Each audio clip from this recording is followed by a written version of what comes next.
Hi ಎಲ್ಲರಿಗೂ ನಮಸ್ಕಾರ, good morning, welcome back to my new blog. So ಎಲ್ಲರೂ ಹೇಗಿದ್ದೀರಾ? ಎಲ್ಲರೂ ಚೆನ್ನಾಗಿದ್ದೀರಾ ಅಂತ ಭಾವಿಸ್ತೀನಿ. ಸೊ ಇವತ್ತೇನು ಬ್ಲಾಗ್ ಸ್ಟಾರ್ಟ್ ಮಾಡ್ತಾ ಇದ್ದೀನಿ. ಆಲ್ರೆಡಿ ಬೆಳಕಾಗಿ ಹೋಗ್ಬಿಟ್ಟಿದೆ. ಚೆನ್ನಾಗಿದೆ ನೋಡಿ, ವ್ಯೂ ನೋಡಿ ಎಷ್ಟು ಚೆನ್ನಾಗಿದೆ ಸ್ಕೈ. ಸೊ ರೆಡಿ ಆಗೋಣ. ರೆಡಿಯಾಗಿ ಆಫೀಸಿಗೆ ಹೋಗ್ಬೇಕು. ಹೋಪ್ ಏನಾದ್ರು ಮಾಡ್ತೀನಿ ಅಂತ, ಗೊತ್ತಿಲ್ಲ ಏನಾಗುತ್ತೆ ಅಂತ. ಇವಾಗ ಹೋಗಿ ಫ್ರೆಶ್ ಅಪ್ ಆಗಿ ಬರ್ತೀನಿ. ಸೊ ರೆಡಿಯಾಗಿ ಆಗಿದೆ. ಇವಾಗ ರ್ಯಾಪಿಡೋ ಬುಕ್ ಮಾಡ್ಕೊಂಡು ಮೆಟ್ರೋಗೆ ಹೋಗ್ಬೇಕು. ಮೆಟ್ರೋ ಇಂದ ಅದೆಲ್ಲ ಆಫೀಸ್ಗೆ ಹೋಗ್ಬೇಕು. ಸ್ಟಾರ್ಟಿಂಗ್ ನಂದು ಇದೇ ಇರುತ್ತೆ. ನೋಡೋಣ ಇವತ್ತೇನಾದ್ರೂ ಡಿಫ್ರೆಂಟಾಗಿ ಮಾಡೋದಕ್ಕೆ ಟ್ರೈ ಮಾಡ್ತೀನಿ, ಆದ್ರೆ ಮಾಡೋಣ. ಸೊ ಇಲ್ಲಿಂದ ಹೋಗ್ಬೇಕಾದ್ರೆ ಮಾತಾಡೋಣ, ಇಲ್ಲ ಅಂತಂದ್ರೆ ಹೋಗಾದ್ಮೇಲೆ ಮಾತಾಡೋಣ. ಸ್ವಲ್ಪ ಮಾತಾಡೋದಿದೆ. ಮೆಟ್ರೋ ಕ್ಯಾಚ್ ಮಾಡಿ ಹೋಗ್ಬೇಕು. ಹೇಳಿದ್ದೆ ಹೇಳ್ತೀನಿ ಅಂತ ಬೇಜಾರು ಬೋರು ಮಾಡ್ಕೋಬೇಡಿ. ಸೊ ಇಲ್ಲಿಂದ ಹೋದ್ಮೇಲೆ ಸಿಗ್ತೀನಿ. ಸೊ ರೀಚ್ ಆಗಿ 10-5 ಮಿನಿಟ್ಸ್ ಆಯಿತು ಗೈಸ್. ಇನ್ನೂ ಯಾರು ಬಂದಿಲ್ಲ. ನೋಡೋಣ ಎಷ್ಟೊತ್ತಿಗೆಲ್ಲ ಬರ್ತಾರೆ ಅಂತ. ಅದಾದಮೇಲೆ ನಮಗೆ ಮೀಟಿಂಗ್ ಓದು ಇದು ಅಂತ ಸ್ಟಾರ್ಟ್ ಆಗುತ್ತೆ. ಸೊ ನನ್ನ ಫ್ರೆಂಡ್ ಒಬ್ಬಳು ಲೈಕ್ ಫ್ರೈಡೇ ಸ್ಯಾಟರ್ಡೇ ಲೀವ್ ಹಾಕಿದ್ಲು. ಅವಳು ಇರಲಿಲ್ಲ ಜೊತೇಲಿ. ಒಂಥರ ಬೋರ್ ಆಗಿಬಿಟ್ಟಿತ್ತು. ಇವತ್ತು ಬರ್ತಾಳೆ ಅವಳು. ನೋಡೋಣ ಅವಳು ಕ್ಯಾಮ್ರಾಗೆ ಬರ್ತಾಳೋ ಇಲ್ವೋ ಅಂತ ನೋಡೋಣ. ಏನಾದ್ರು ಬಂದರೆ, ಅಕಸ್ಮಾತ್ ಬಂದರೆ ಸೊ ವಿಡಿಯೋ ಮಾಡ್ತೀನಿ. ನಾನು ಸ್ಟೋರಿ ಹಾಕ್ತೀನಿ. ಅದರಲ್ಲಿ ನನಗೆ ಒಬ್ಬರೇ ವಿಡಿಯೋ ಮಾಡೋ ಅಂಥದ್ದು ಏನಾದರೂ ಕಂಟೆಂಟ್ಗಳು ಹೇಳಿ, ಆಯಿತಾ? ಕಂಟೆಂಟ್ಸ್ ಹೇಳಿ, ಸೊ ದಟ್ ನಾನು ಅದನ್ನ ಡೈಲಿ ಮಾಡೋದಕ್ಕೆ ಟ್ರೈ ಮಾಡ್ತೀನಿ. ಏನಾದರೂ ಹೊಸ್ದಾಗಿ ಏನಾದರೂ ಒಬ್ಬರೇ ಮಾಡೋ ಅಂಥದ್ದು ಏನಾದರೂ ಚಾಲೆಂಜಸ್ಸು ಅಥವಾ ಏನಾದರೂ ಇದ್ದರೆ ಹೇಳಿ, ನಾನು ಮಾಡೋದಕ್ಕೆ ಟ್ರೈ ಮಾಡ್ತೀನಿ. ಸೊ ದ್ಯಾಟ್ ಇಂಪ್ರೂವ್ ಮಾಡ್ಕೊತೀನಿ ನಾನು. ಸೊ ಆ್ಯಕ್ಚುಲಿ ಸಿಕ್ಕಾಬಟ್ಟೆ ಚಳಿ ಆಗ್ತಾಯಿದೆ. ಜಸ್ಟ್ ಇನ್ನು ಇವಾಗ ಬಂದಿರೋದು ಇನ್ನೂ 10 ಮಿನಿಟ್ಸ್ ಇದೆ 10 o'clock-ಗೆ. ಬಟ್ ಹೆವಿ ಚಳಿ ಆಗ್ತಿದೆ. ಒಳಗೆ ಕೂತಿ ಎ ಸಿ ಜಾಸ್ತಿ ಆಗ್ಬಿಟ್ಟಿದೆ. ನನಗೆ ಬೇಡ ಅಂದರೆ ಎಲ್ಲರಿಗೂ ಬೇಕಾಗಿರುತ್ತಲ್ಲ ಅಲ್ಲಿ. ಸೊ ಸಿಕ್ಕಾಪಟ್ಟೆ ಚಳಿ ಆಗ್ತಿದೆ. ಅದಕ್ಕೆ ಕಾಫಿ ಕುಡ್ಬೇಡ ಅಂತ ಬಂದೆ. ಕಾಫಿ ಪ್ರಿಪೇರ್ ಮಾಡ್ತಾ ಇದ್ದೀನಿ. ಇದೊಂದೇ ನನಗೆ ಇಷ್ಟ ಆಗೋದು. ಅದಕ್ಕೂ ಜಾಸ್ತಿ ಸಕ್ಕರೆ ಹಾಕ್ಕೊಂಡ್ರೆ ಅಷ್ಟೇ ನನಗೆ ಇಷ್ಟ ಆಗೋದು. ಇಲ್ಲಾಂದರೆ ಸಪ್ಪೆ ಆಗಿಬಿಟ್ರೆ ಫುಲ್ ಕಹಿ ಇರುತ್ತೆ. ಅದಕ್ಕೆ 2 ಪ್ಯಾಕೆಟ್ ಶುಗರ್ ಹಾಕ್ಕೊಳ್ಳೋದು ನಾನು. ಇಲ್ಲಾಂದರೆ ಫುಲ್ ಸಪ್ಪೆ ಆಗಿಬಿಡುತ್ತೆ. ಎಲ್ಲನೂ ಒಂದೇ ಸಲ ಕಟ್ ಮಾಡಿ ಒಂದೇ ಸಲ ಹಾಕ್ತಾಯಿದ್ದೀನಿ.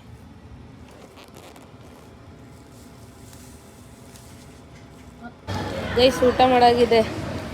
ಇಲ್ಲೊಬ್ರು ಕೂತಾರೆ ನನ್ನ ಪಕ್ಕದಲ್ಲಿ. ಊಟ ಇವಾಗ ಆಯಿತು. ಅವ್ರು ಇವತ್ತು ಬಂದಿದ್ದಾರೆ ರಜಾ ಮುಗಿಸ್ಕೊಂಡು. ತೋರ್ಸೋದು ಬೇಡ ಅಂತ ಆದರೂ ತೋರಿಸ್ತೀನಿ. ಇವರೇ ದೊಡ್ಡ ಸೆಲೆಬ್ರಿಟಿ ಆಗ್ಬಿಟ್ಟವ್ರು. ಇವಾಗ 3 ದಿನ ರಜಾ ತಗೊಂಡು ಫುಲ್ ಎಂಜಾಯ್ ಮಾಡ್ಕೊಂಡು ಇವತ್ತು ಬಂದವ್ರೆ ಆಫೀಸಿಗೆ. ಆಳ್ವಾಸ್ ಫ್ರೆಂಡ್ ಅಂತ ಹೇಳ. ನಿನ್ನ ಮಕ್ಕದಲ್ಲೇ ಮುಚ್ಕೊಂಡಿರೋ ಮಕ್ಕದಲ್ಲೇ ಕಂಡುಹಿಡಿತಾರೆ. ಎಷ್ಟೊತ್ತು ಮಾತಾಡ್ಕೊಂಡು ಗೊತ್ತಿದ್ವು. ಆಲ್ಮೋಸ್ಟ್ 45 ಮಿನಿಟ್ಸ್ ಆಗೈತೆ. ಇವಾಗ ಮಿಸ್ ಮಾಡ್ಬಿಡ್ತೀನಲ್ಲ ಅಂತ ವೀಡಿಯೋ ಸ್ಟಾರ್ಟ್ ಮಾಡಿದ್ದೀನಿ. ಅವಳ ಜೊತೆ ಮಾತಾಡ್ಕೊಂಡು ಕುತ್ಕೊಂಡಿದ್ದು ಟೈಮ್ ಹೋಗಿದ್ದೆ ಗೊತ್ತಾಗಲಿಲ್ಲ. ಅವ್ರಿಗೆ ಹೋಗ್ತಾರೆ ಅವರು ಅಂತ ಯಾಕಂತಿದ್ದೀನಿ ನಾನು.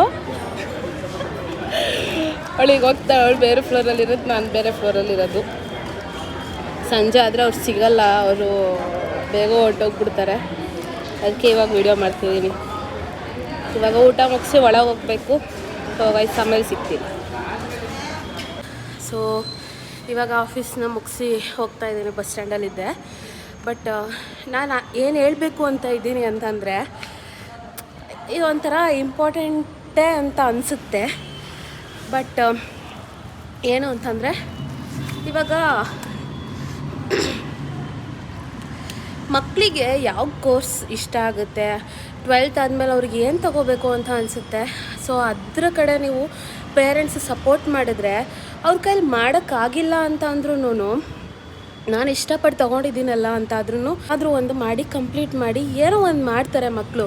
ಆದರೆ ಮಕ್ಳಿಗೆ ಫೋರ್ಸ್ಫುಲಿ ನೀವೇನಾದರೂ ಸೇರಿಸಿ ಇಲ್ಲ ಇದನ್ನು ಮಾಡಲೇಬೇಕು ಅಂತ ಅಂದಾಗ ಸೀರಿಯಸ್ಲಿ ಅವ್ರ ಮೈಂಡಿಗೆ ಹೆಂಗೆ ಫಿಕ್ಸ್ ಆಗಿಬಿಡುತ್ತೆ ಅಂತಂದರೆ ನಾನು ಯಾಕೆ ಇಷ್ಟು ಫೋರ್ಸ್ಫುಲ್ಲಾಗಿ ನಾನು ಓದಬೇಕು, ನನಗೆ ಇಷ್ಟ ಬಂದಿದ್ದು ನನಗೆ ಸೇರಿಸಿಲ್ಲ, ನಾನು ಯಾಕೆ ಓದಬೇಕು ಅಂತ ಹೇಳ್ತಾರೆ ಅನ್ನೋದು ಅವ್ರ ಮೈಂಡಿಗೆ ಬಂದುಬಿಡುತ್ತೆ.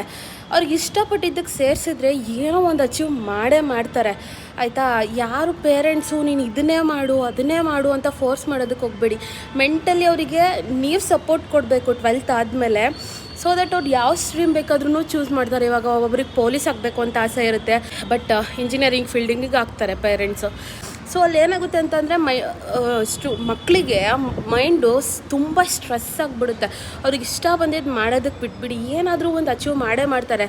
ಸೊ ಅಟ್ ದ ಎಂಡ್ ನೀವು ಹೇಳ್ಬೋದು ನೀನು ಇಷ್ಟಪಟ್ಟು ತೊಗೊಂಡಿದ್ಯಾ ಸೊ ನೀನು ಮಾಡಿಲ್ಲ ಅಂತ ಹೇಳ್ಬೋದು. ಬಟ್ ನಾನು ಹೇಳೋದೇನು ಅಂತಂದರೆ ಬಿಡಿ, ಮಕ್ಕಳಿಗೆ ಏನು ಇಷ್ಟ ಆಗುತ್ತೆ ಅದನ್ನು ಮಾಡೋದಕ್ಕೆ ಬಿಡಿ. ಸೊ ದಟ್ ಅವ್ರು ಏನಾದರೂ ಒಂದು ಅಚೀವ್ ಮಾಡ್ತಾರೆ. ಇಲ್ಲ ಅಂತಂದರೆ ಕಷ್ಟ ಆಗಿಬಿಡುತ್ತೆ. ಎಷ್ಟು ಮೆಂಟಲಿ ಡಿಪ್ರೆಸ್ಡ್ ಆಗಿಬಿಡ್ತಾರೆ ಸ್ಟೂಡೆಂಟ್ಸ್ ಆಫ್ಟರ್ 12th. ತುಂಬ ಕನ್ಫ್ಯೂಷನಲ್ಲಿ ಇರ್ತಾರೆ, ನಾನು ಏನು ಓದಬೇಕು ಏನು ಮಾಡಬೇಕು ಅಂತ ತುಂಬ ಕನ್ಫ್ಯೂಷನಲ್ಲಿ ಇರ್ತಾರೆ. ಆ ಟೈಮಲ್ಲಿ ನೀವು ಪ್ರೆಷರ್ ಹಾಕಿದಾಗ ತುಂಬ ಕಷ್ಟ ಆಗಿಬಿಡುತ್ತೆ ಮಕ್ಕಳಿಗೆ, ಏನು ಮಾಡಬೇಕು ಅಂತಲೇ ಗೊತ್ತಾಗಲ್ಲ. ಸೊ ಇದನ್ನು ಹೇಳ್ಬೇಕಿತ್ತು. ನಿಮಗೆ ಸ್ಯಾಟಿಸ್ಫೈ ಆಗುತ್ತೆ, ಬಿಡು ನನ್ನ ಮಗ ಏನೋ ಒಂದು ನಾನು ಹೇಳಿದ್ರಲ್ಲಿ ಮಾಡ್ದ ಅಂತ. ಮಾಡಿದಾನೆ ಹೌದು, ಬಟ್ ಅವನ ಮನಸ್ಸಲ್ಲಿ ಏನಿರುತ್ತೆ, ನಾನು ಇಷ್ಟಪಟ್ಟಿದ್ದನ್ನು ಮಾಡೋದಕ್ಕೆ ಬಿಡಲಿಲ್ಲ ನನ್ನ ಪೇರೆಂಟ್ಸು, ನಾನು ಇಷ್ಟಪಟ್ಟಿದ್ದನ್ನು ಮಾಡೋದಕ್ಕೆ ಬಿಟ್ಟಿದ್ದರೆ ನಾನು ಏನೇನೋ ಅಚೀವ್ ಮಾಡ್ಬೋದಿತ್ತು ಅನ್ನೋದು ಫೀಲ್ ಇರುತ್ತೆ ಮಕ್ಕಳಿಗೆ. ಸೊ ಆಫ್ಟರ್ 12th ಅವ್ರಿಗೆ ಏನು ಇಷ್ಟ ಬರುತ್ತೆ ಅದನ್ನು ಮಾಡೋದಕ್ಕೆ ಬಿಡಿ. ಇದು ಒಂದು ಹೇಳೋದಕ್ಕೆ ಇಷ್ಟಪಡ್ತೀನಿ, ಬಿಕಾಸ್ ಇವಾಗೆಲ್ಲ 12th ರಿಸಲ್ಟ್ ಎಲ್ಲ ಬಂದಿದೆ. ಸೊ ಕಾಲೇಜಿಗೆ ಜಾಯಿನ್ ಆಗಬೇಕು, ಅವ್ರು ಏನು ತೊಗೋಬೇಕು ಏನು ಮಾಡಬೇಕು ಅನ್ನೋದನ್ನು ಸ್ಟ್ರೆಸ್ ಮಾಡ್ದೇ ಅವ್ರಿಗೆ ಡಿಸೈಡ್ ಮಾಡೋದಕ್ಕೆ ಬಿಡಿ. ಸೊ ದಟ್ ಅವ್ರು ಅಚೀವ್ ಮಾಡ್ತಾರೆ. ಏನಾದ್ರೂ ಫೋರ್ಸ್ ಮಾಡಬೇಡಿ ಯಾರಿಗೂ ಮಕ್ಕಳಿಗೆ. ಇದನ್ನು ಯಾರು ಯಾವ ಥರ ಬೇಕಾದ್ರೂ ತೊಗೋಬೋದು, ಬಟ್ ನನಗೆ ಹೇಳೋದಿದ್ದು ಇಷ್ಟೇ, ಮಕ್ಕಳಿಗೆ ಪ್ರೆಷರ್ ಮಾಡಬೇಡಿ, ಅವ್ರಿಗೆ ಏನು ಇಷ್ಟ ಆಗುತ್ತೆ ಅದನ್ನು ತೊಗೊಳೋದಕ್ಕೆ ಬಿಡಿ. ಇಷ್ಟು ಹೇಳ್ಬೇಕಿತ್ತು ನಾನು ಈ ವ್ಲಾಗಲ್ಲಿ. ನನಗಿದ್ದಿದ್ದು ಇಷ್ಟೇ, ಇದನ್ನು ರೀಚ್ ಮಾಡಬೇಕಿತ್ತು, ಹೇಳಿದ್ದೀನಿ ಅಂತ ಅಂದ್ಕೊಂಡಿದ್ದೀನಿ. ಇದನ್ನು ಎಷ್ಟು ಜನ ಪಾಸಿಟಿವ್ ಆಗಿ ತಗೋತೀರಾ, ಎಷ್ಟು ಜನ ನೆಗೆಟಿವ್ ಆಗಿ ತಗೋತೀರಾ ಅಂತ ಗೊತ್ತಿಲ್ಲ. ಆ್ಯಕ್ಚುಲಿ ಇಲ್ಲಿ ಬಸ್ ಸ್ಟ್ಯಾಂಡಲ್ಲಿ ಒಂದು ಸ್ವಲ್ಪ ಜನ ಕೂತಿದ್ದಾರೆ ಆಯಿತಾ, ಅವರಿಗೆ ಕ್ವಶನ್ ಕೇಳೋಣ ಅಂತ ಅಂದ್ಕೊತಾ ಇದ್ದೀನಿ. ಲೈಕ್ ನಿಮ್ಮ ಅಭಿಪ್ರಾಯ ಏನು ಈ ಕ್ವಶನ್ ಮೇಲೆ, ಲೈಕ್ ಮಕ್ಕಳು PU ಮುಗ್ದಾದ್ಮೇಲೆ ಅವ್ರ ಡಿಸಿಷನ್ ತಗೊಳ್ಳೋದಕ್ಕೆ ಬಿಡಬೇಕಾ ಪೇರೆಂಟ್ಸು, ಅಥವಾ ಪೇರೆಂಟ್ಸೇ ಡಿಸೈಡ್ ಮಾಡಬೇಕಾ ಅಂತ ಹೇಳ್ಬಿಟ್ಟು ಕ್ವಶನ್ ಕೇಳೋಣ ಅಂತ ಅಂದ್ಕೊಂಡಿದ್ದೀನಿ. ಬಟ್ ಧೈರ್ಯ ಸಾಲ್ತಿಲ್ಲ, ನೋಡೋಣ, ಟ್ರೈ ಮಾಡ್ತೀನಿ. ಕನ್ನಡ ಬರುತ್ತಾ ಅಂಕಲ್? ಕನ್ನಡ ಬರುತ್ತಾ? ನಾನೊಂದು ಕ್ವಶನ್ ಕೇಳ್ತೀನಿ, ಅದಕ್ಕೆ ಆನ್ಸರ್ ಮಾಡ್ತೀರಾ? ವಿಡಿಯೋ ಮಾಡ್ತೀನಿ. ಯಾವುದ್ರ ಬಗ್ಗೆ? ಅಂದರೆ ಇವಾಗ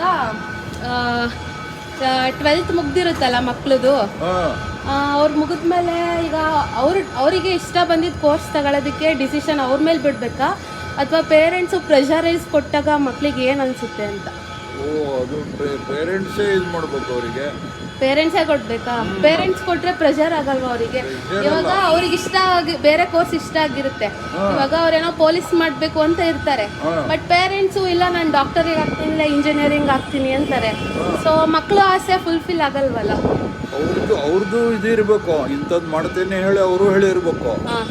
ಆವಾಗ ನೀವು ಯಾವುದು ಸೂಟೇಬಲ್ಲು ಅದನ್ನ ಹೇಳ್ಬೇಕು ಅವರಿಗೆ. ಮಕ್ಕಳು ಹೇಳಬೇಕು ಅವರಿಗೆ, ಅಪ್ಪ ಅಮ್ಮ ಒಪ್ಪಿಗೆ ಕೊಟ್ರೆ ಅದನ್ನ ಮಾಡ್ತಾರೆ ಅವರು. ನಮ್ಮದು ನೀವು ಕೇಳೋ ಕ್ವಶನಿಗೆ ನಮ್ಮ ಮನೇಲೆ ಹಾಗೆ ಇದೆ. ಈಗ ನಮ್ಮ ಹುಡುಗಿ ನಮ್ಮ ಸನ್ ಅದು PUC ಆಗಿದೆ ಅವಳದೀಗ. ಈಗ ಇಂಜಿನಿಯರಿಂಗ್ ಹೋಗ್ಬೇಕು ಅವಳು. ಅದು ಇಂಜಿನಿಯರಿಂಗ್ ಕೋರ್ಸ್ ಇದು ಉಂಟಲ್ಲ ಈಗ, ಅದನ್ನೇ ತಗೊಂತೀನಿ ಅಂತಾಳೆ. ಅದು ಎಲ್ಲ ಕಾಲೇಜ್ನಲ್ಲಿ ಸಿಗ್ತಾ ಇಲ್ಲ, ಅದೀಗ ಭಾಳ ಡಿಮ್ಯಾಂಡ್ ಆಗಿಬಿಟ್ಟಿದೆ. ಅದರದ್ದು 85% ಇದೆ. ಹಂಗಾಗಿ ಅವಳಿಗೆ ಪ್ರೆಷರ್ ಹಾಕಂಗಿಲ್ವಲ್ಲ, ಅವಳು ಹೇಳೋದು ಅದೇ ಬೇಕನ್ನೋದು. ನಮ್ಗೆ ಅದು ಬೇಡ, ಯಾವ್ದಾದ್ರು ಇಂಜಿನಿಯರಿಂಗ್ ಕೋರ್ಸ್ ಆದ್ರೆ ಸಾಕು, ಅದು ತಗೊಂಡ್ರು ಹೇಳಿ ಹೇಳ್ತಾ ಇದ್ದೇವೆ ನಾವೀಗ. ಈಗ ನೋಡ್ಬೇಕು ಈಗ ಅವಳಿಗೆ ಹಂಗೆ ಅವಳಿಗೆ ಇಷ್ಟ ಬಂದಿದ್ದು ಇವಾಗ ಮಾಡಕ್ ಬಿಡ್ತಿರೋ ಬಿಡಲ್ಲ ಅಂತಾನು? ಬಿಡ್ತಿರೋ ಬಿಡಲ್ವೋ? ಬಿಡ್ತೇವೆ, ಸಿಕ್ಕರು ಬಿಟ್ಬಿಡ್ತೇವೆ. ಈಗ ಎಷ್ಟಾಗಲಿ ಅವ್ರಿಗೆ ಕಾನ್ಫಿಡೆನ್ಸ್ ಇದೆಯಲ್ಲ ಮಾಡ್ತೇನೆ ಅಂತ. ಹಂಗಾಗಿ ಅದು ಮಾಡೋನ್ನೋದೇ ನಮ್ದು ಇದು. ಹಾಂ ಅದು ಕಾಲೇಜ್ ಹತ್ರ ಎಲ್ಲ ಸಿಗ್ತಾ ಇಲ್ವಲ್ಲ ಈಗ AI ಬಗ್ಗೆ. ಇಲ್ಲಾಂದ್ರೆ ಬಿಡ್ತೀರಾ? ಇಲ್ಲಾಂದ್ರೆ ಬಿಡ್ತೇವೆ. ಅವಳಿಗೆ ಬೇರೆ ಅದನ್ನೇ ಮಾಡು ಅಂತ ಪ್ರೆಷರ್ ಮಾಡಲ್ಲ, ಸಿಕ್ಕರೆ ಬಿಟ್ಬಿಡ್ತೀರಾ? ಪ್ರೆಷರ್ ಮಾಡಲ್ಲ, ಸಿಕ್ಕರೆ ಬಿಟ್ಬಿಡ್ತೀರಾ? ಸಿಕ್ಕರೆ ಬಿಟ್ಬಿಡ್ತೇವೆ ಹಂಗೆ. Thanks uncle. So yes guys, ಸಿಕ್ಕಾಬಟ್ಟೆ ಟಯರ್ಡ್ ಆಗಿಬಿಟ್ಟಿದ್ದೀನಿ. ಮೆಟ್ರೋ ಇಳ್ದು ಇವಾಗ ಹೋಗ್ತಾ ಇದ್ದೀನಿ, ರ್ಯಾಪಿಡೋ ಮಾಡ್ಕೊಂಡು ಹೋಗಬೇಕು. ಸೊ ಮನೆಗೆ ಹೋಗಿ ಸಿಗ್ತೀನಿ ನಿಮಗೆ. ಸೊ ಎಸ್ ಗಾಯ್ಸ್, ಇವಾಗಿನ ರೀಚ್ ಆಗಿದ್ದೀನಿ. ಏನು ಹೇಳೋದು ಅಂತ ಗೊತ್ತಾಗ್ತಿಲ್ಲ. ಬಟ್ ನಾನು ಈ ವಿಡಿಯೋದಲ್ಲಿ ಬಿಫೋರ್ ಏನು ಹೇಳಿದ್ದೀನಿ ಅದ್ರ ಬಗ್ಗೆ ನಿಮ್ಮ ಒಪಿನಿಯನ್ ಏನು ಅಂತ ತಿಳಿಸಿ. ಸೊ ದಟ್ ಗೊತ್ತಾಗುತ್ತೆ ಯಾರ್ಯಾರು ಯಾವ ಥರ ಥಿಂಕ್ ಮಾಡ್ತಾರೆ, ಏನು ಯಾರ ಅಭಿಪ್ರಾಯ ಹೆಂಗಿರುತ್ತೆ ಅನ್ನೋದನ್ನು ಗೊತ್ತಾಗುತ್ತೆ. ಸೊ ಅದ್ರ ನಿಮಗೆ ಅದ್ರ ಒಪಿನಿಯನ್ ಏನಿದೆ ಅಂತ ತಿಳಿಸಿ. ಸೊ ಇವತ್ತಿನ ವಿಡಿಯೋ ಇಷ್ಟ ಆಗಿರುತ್ತೆ. ಇಷ್ಟ ಆದರೆ ಲೈಕ್, ಶೇರ್, ಕಮೆಂಟ್ ಮಾಡಿ. ಸೊ ಸಪೋರ್ಟ್ ಮಾಡಿ. ನಿಮ್ಮ ಸಪೋರ್ಟ್ ಯಾವಾಗಲೂ ನನಗೆ ಬೇಕಾಗಿರುತ್ತೆ. ಸ್ಕ್ರ್ಯಾಚಿಂದ ಸ್ಟಾರ್ಟ್ ಮಾಡಿದ್ದೀನಿ. ನನಗೆ ಗೊತ್ತಿಲ್ಲ ಎಲ್ಲಿವರೆಗೂ ರೀಚ್ ಆಗುತ್ತೆ, ಎಲ್ಲಿವರೆಗೂ ಮಾಡ್ತೀನಿ, ಎಲ್ಲಿವರೆಗೂ ಕಂಟಿನ್ಯೂ ಮಾಡ್ತೀನಿ ಅಂತ ಗೊತ್ತಿಲ್ಲ. ಬಟ್ ನಿಮ್ಮ ಸಪೋರ್ಟ್ ನನಗಿದ್ರೆ ನಾನು ತುಂಬ ದಿನ ಕಂಟಿನ್ಯೂ ಮಾಡ್ತೀನಿ. So yes, thank you so much. Thank you for watching.